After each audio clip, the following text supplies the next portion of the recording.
Guys काफ़ी दोस्तों की ये परेशानी रहती है कि वो अपने वाईफाई के राउटर को कभी एक्सेस नहीं कर पाते, ना ही उसकी सेटिंग समझ पाते हैं। तो आज हम आपको टीपी लिंक के राउटर की वाईफाई की सेटिंग बताने जा रहे हैं। सेटिंग के साथ साथ हम आपको बताएंगे कि आप कैसे अपनी वाईफाई की कॉन्फ़िगरेशन कर सकते हैं। तो चलिए दोस्तों, हम आपको बताते हैं। बताने से पहले दोस्तों मेरे चैनल को सब्सक्राइब कर दें और बेल आइकन को प्रेस कर दें। गाइस वाईफाई राउटर की सेटिंग देखने से पहले आपको देखना है वाईफाई राउटर का आईपी क्या है। अगर आपको आईपी नहीं पता है तो आप वाईफाई राउटर को कभी भी ओपन नहीं कर पाएंगे। और एक आपको बात बता दूं, वाईफाई राउटर की जो सेटिंग होती है वो हर समय ऑफलाइन खुलती है, उनको इंटरनेट की जरूरत नहीं पड़ती। तो सबसे पहले हम चलते हैं वाईफाई राउटर का आईपी देखेंगे और वाईफाई राउटर के आईपी देखने के बाद उसको ओपन करेंगे। गाइज आप यहाँ देख रहे हैं इंटरनेट एक्सेस, या जहाँ पे इंटरनेट का साइन आता है टाइम के पास, और इस पर जब आप राइट क्लिक करते हैं तो open network and internet setting का ऑप्शन आता है। इस पर आपको क्लिक करना है। देन इसके बाद आपको ईथरनेट पे जाना है और ईथरनेट में जाने के बाद आपको चेंज एडाप्टर ऑप्शन दिख रहा होगा। जैसे कि यहाँ ये ओपन हो चुका है, जैसे मेरा वाईफाई का ड्राइवर ये यहाँ पे है और मेरे सिस्टम में जो ईथरनेट का ड्राइवर है वो यहाँ पे है। तो मैं इस पर डबल क्लिक करूँगा और इसकी डिटेल को चेक करूँगा। तो गाइज आप देख सकते हैं, अगर हमारा डिफ़ॉल्ट गेटवे 192.168.0.1 अगर ये आ रहा है तो हमारा वाईफाई राउटर इसी आईपी से खुलेगा। आपको एक बात और बता दूं, ज़्यादातर वाईफाई राउटर 192.168.0.1 से ही ओपन होते हैं, बट कुछ वाईफाई राउटरों की सेटिंग अलग होती हैं और उनके लॉगिन करने के जो हैं आईपी वो भी अलग होते हैं। जैसे नेटगियर का राउटर ले लो आप, तो नेटगियर के राउटर में आपको ज़्यादातर आईपी मिलेगा 10.0.0.1। अब वैसे आजकल जो नेटगियर के राउटर आने लगे हैं, मैंने देखा है उनमें ज़्यादातर 192.168.1.1 उनका गेटवे होता है, जिससे वाईफाई राउटर की सेटिंग ओपन होती है। ऐसे ही टीपी लिंक का राउटर जो मैं आपको बता रहा हूँ, और ऐसे ही टेंडा, ये सभी राउटर जो है सेम आईपी पे खुलते हैं। तो इस चीज़ का आप ध्यान रखें। हम यहाँ से इसको क्लोज कर देते हैं। गाइस हम फिर क्रोम पे चलते हैं। अब क्रोम पर न्यू टैब ओपन करते हैं।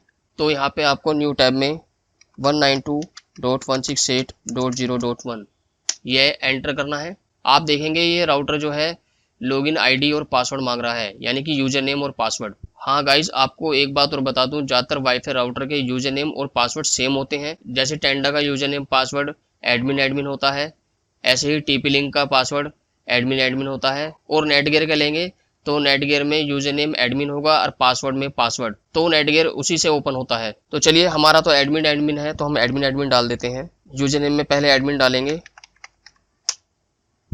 पासवर्ड में एडमिन डालेंगे।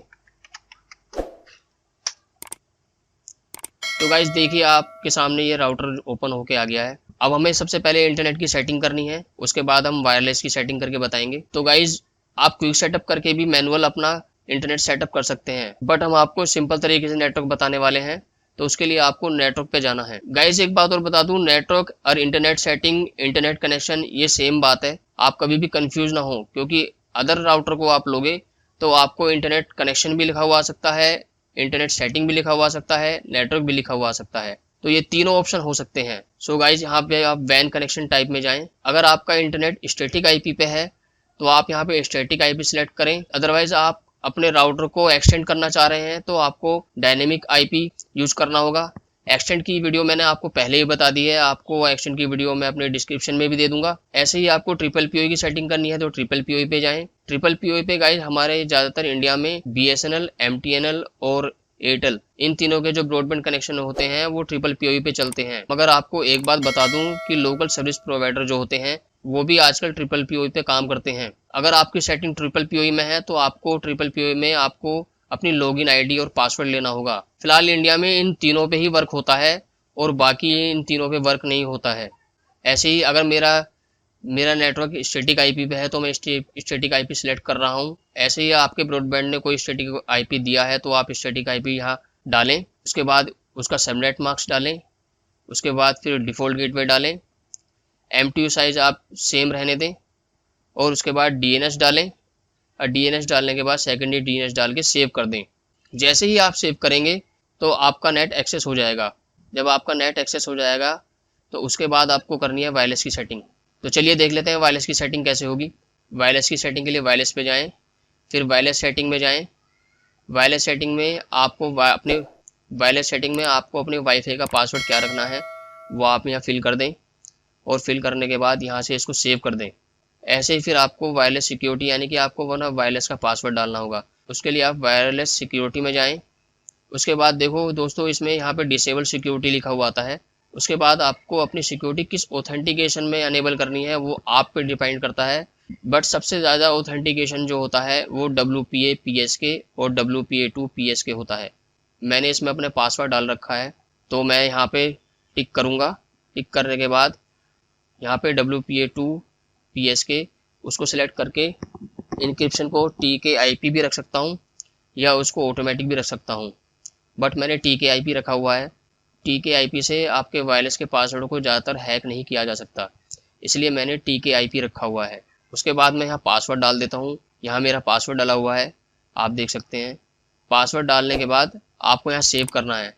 सेव करने के बाद आपको एक यहाँ मैसेज देगा। उसके बाद आपको वो मैसेज बताएगा कि आपका कॉन्फ़िगरेशन सेव करने के लिए आपको रिबूट करना होगा, और रिबूट करने के लिए यहाँ पे क्लिक हेयर का ऑप्शन आएगा, तो आप वहाँ पे क्लिक हेयर कर दें।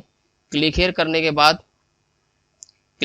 के बाद रिबूट का ऑप्शन आता है, आप उस पर ओके कर दें। ओके करने के बाद आपका वाईफाई रिबूट हो जाता है। जब रिबूट हो जाता है तो उसके बाद आप देखते हैं कि अगर आपका नेट नहीं आता तो उसके लिए आपको क्या करना है। आपका नेटवर्क अगर स्टैटिक IP पे भी है या आपका यूजर नेम पासवर्ड के साथ है, फिर भी आपको दिक्कत आएगी, क्योंकि आपको अपने सर्विस प्रोवाइडर से अपने यूजर ID पासवर्ड को या अपने स्टैटिक IP को रीसेट करवाना होगा। उसी के बाद आपका नेट चलेगा। उसके बाद आप अपने लैपटॉप या मोबाइल में अपने नेट को कनेक्ट करके देख सकते हैं। गाइस, अगर आपको राउटर की कॉन्फ़िगरेशन के बारे में या राउटर की बाइंडिंग के बारे में या राउटर की कुछ और नॉलेज के लिए बारे में आपको कुछ मेरे से इन्फॉर्मेशन लेनी है तो आप मेरे कमेंट बॉक्स में कमेंट करें, मैं आपको उसके बारे में वीडियो बनाकर भेज दूंगा।